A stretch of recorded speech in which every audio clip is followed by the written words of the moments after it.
My name is Gan Kai Ting. My metric number is 20-S21F2023 and I from the S4A.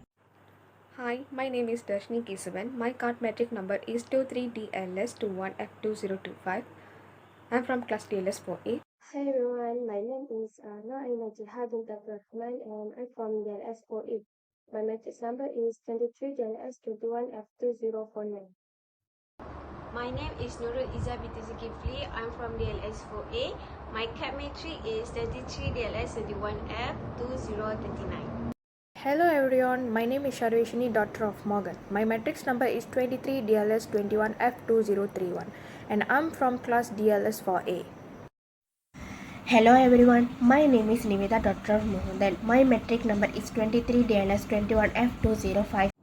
First, I will present the port marketing activity in port marketing strategy. The role, function, and most port authorities have evolved. In many cases, the conventional role of operator has been discussed and replaced with concessions to private terminal operator. As such, port authorities are becoming more marketing oriented with the main objective of promoting the port region's interests. This strategy takes place over three main realms of a government, each with its associations, stakeholders, which is commercial institutions and community. Now I'm going to explain the port marketing strategies. Port incentives, there are many. Financial, market, operational. For the financial, the potential to combine container cargo allows for the usage of larger container ships, which drives economies of scale, particularly less bunker fuel per tube, which is 20 foot equivalent unit.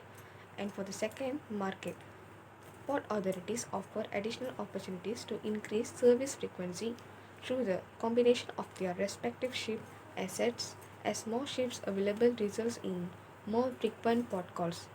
And third is operational. Since shipping lines own about half of the container assets, port authorities can give opportunities to increase the utilization levels for these containers and the related leasing revenues. And then tactical, strategic, managerial. For the tactical, through the rationalization of service routes, port authorities can improve competitive advantage as ships can be deployed to the most profitable service. And for the strategic, port authorities are able to gain entry into trade routes they were not servicing beforehand, expanding strategic opportunities to gather customers and market shares. And for the managerial, from a managerial perspective, port authorities' perspective on ship and container assets allow for a more comprehensive deployment that improves revenue. In types of port tariff, have container service tariff, conventional cargo service tariff, other terminal tariff, district part tariff, and marine tariff. In container service tariff, have full container load charges, less container load charges, empty container charges, transshipment charges, storage charges, reefer charges, removal charges, shifting charges, over-dimensional container charges, uncontainerized cargo charges, and other charges. In conventional cargo service tariff, have bulk bulk service tariff, dry bulk service tariff, and liquid bulk service tariff. In other terminal tariff, have berthing service, general service, and in general service have water, power, clerical, internet. And hard service have ambulance, and secret service have fire and security. District part tariff, storage rent and storage charges. In marine tariff have navigation, pilotage, towage, port, and pilot port. Next, we move to the port tariff rate. What is the port tariff rate? The port tariff rate refers to the fee charged to use port facilities and service.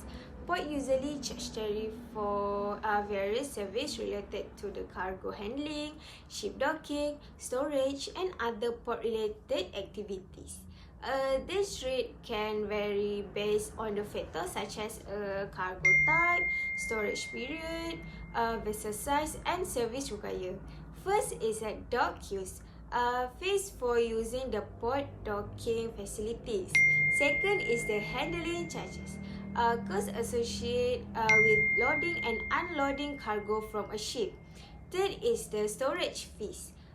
Charges for storing cargo within the port area. Next is the pilotage and towing.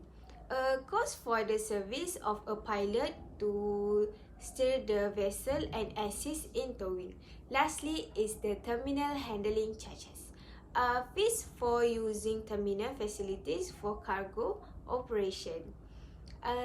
These rates are usually determined by the port authority or management and are subject to change based on the various factors, including market condition, infrastructure improvement, and government regulation.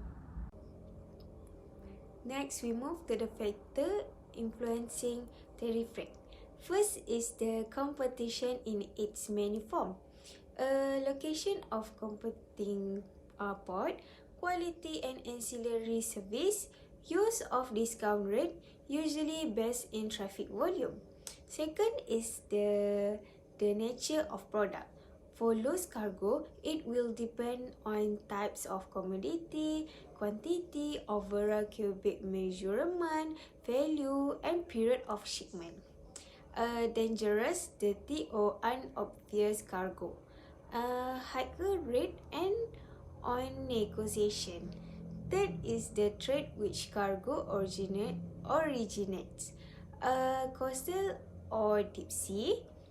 Deep sea cargo, higher tariff than coastal or short voyage. Why? Total sea freight for coastal tend to be lower in volume. Lastly is the port cost. A cost of value-added service provided by port authority based on direct and indirect cost plus profit. Indirect is labor, electricity, fuel maintenance, and another. Indirect is the depreciation, loan interest, administration, and else. We continue the factor influencing tariff rates. The fifth is special facilities to handle goods. A wide range of facilities influence costs and tariffs. Investment and maintenance costs will be reflected in these. The sixth is transport mode, maybe using container ro-ro or loose cargo will determine handling arrangements. Development of container has quickened cargo movement and results lower handling cost per ton compared with loose consignment. The next is exchange rate variation. Exchange rate which are weak can attract traffic against those which are strong. Important factor in formulating tariff to remain competitive. Last is agreement with other port by countries or group of port, which tariff at particular level to lessen competition, avoid price war, which could result in uneconomic tariff.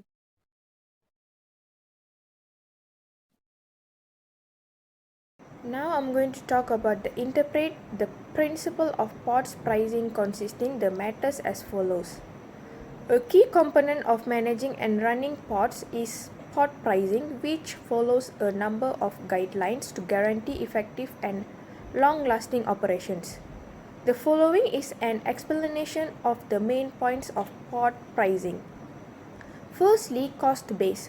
The definition of the cost based is cost-based port pricing entails figuring and fees and charges by taking into account the real expenses associated with delivering port services.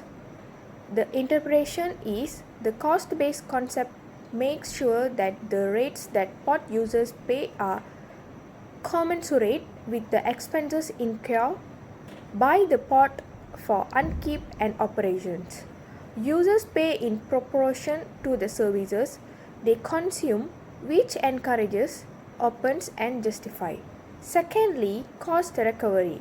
the definition of the cost recovery is the capacity of the port authority to recover its cost via fees and levies levied on port users is referred to as cost recovery in port pricing.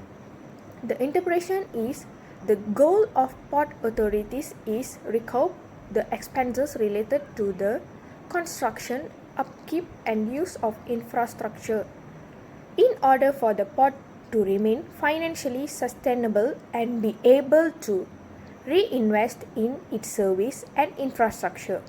Effective cost recovery is crucial. The third point of principle of port pricing is congestion. Congestion cost-based port pricing entails figuring out fees and charges by taking into account the real expenses associated with delivering port services. Interpretation: the cost-based concept makes sure that the rates that port users pay are commensurate with the expenses incurred by the port for upkeep and operations. Users pay in proportion to the services they consume, which encourage openness and justice.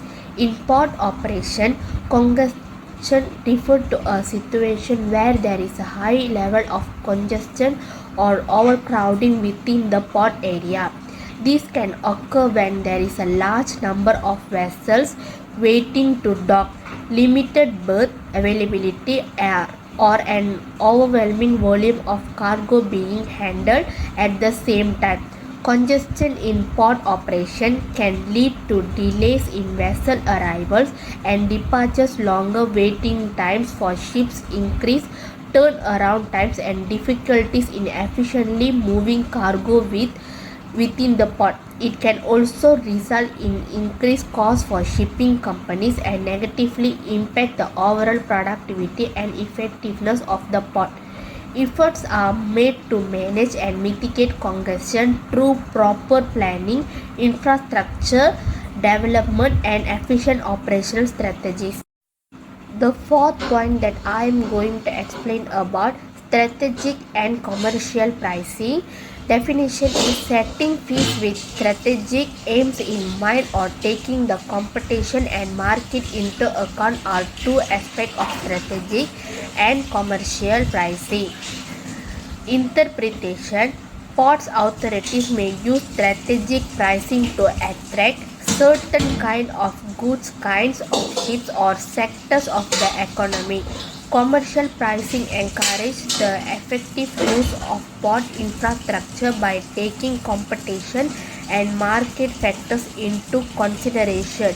This strategy supports the port's continued competitive while harmonizing with more general trade and economic goals. Last is the pricing strategy. Cost of service strategy. Pricing is an important aspect guiding the interactions between economic actors in the port industry. The Port Authority, other public bodies, and private companies are the three economic actors that offer service and facility in a port. Therefore, they are responsible for setting the pricing structure for the port users. The service that these actors offer includes infrastructure service related to the use of docks, quays, lots, port sites, and concessions. Service to vessels and cargoes such as terminal operations, warehousing and distribution activity, mooring, licensing and securing, surveillance, towing, marking, working inland, transport operations, forwarding and supply chain management, shipping agency activity, ship and cargo surveying, customs, sanitary service, veterinary inspections, waste disposal, bunkering, and water supply. Nautical service such as pilotage, towerage, and vessel traffic management.